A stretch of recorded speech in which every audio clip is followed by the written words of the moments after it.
Est-ce que vous avez vraiment compris la signification de la malédiction de Sophie dans le château ambulant? Pour revenir dessus, dans le château ambulant, Sophie se fait maudire par la sorcière des Landes. Son maléfice consiste à la rendre vieille, en tout cas aux premiers abords. Vous avez sûrement vu que dans le film, Sophie passe de très vieille à jeune. Et c'est pas vraiment expliqué en détail. Bien évidemment, je suis là pour ça.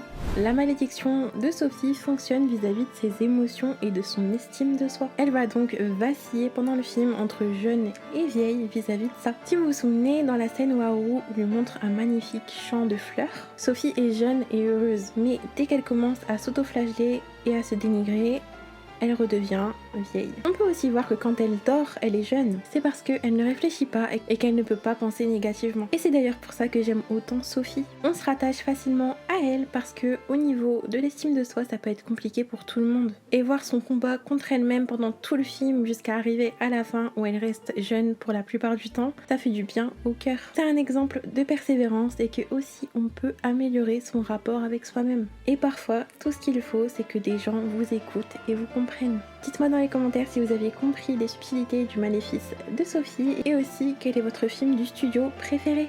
Je vous dis à la prochaine pour une nouvelle vidéo.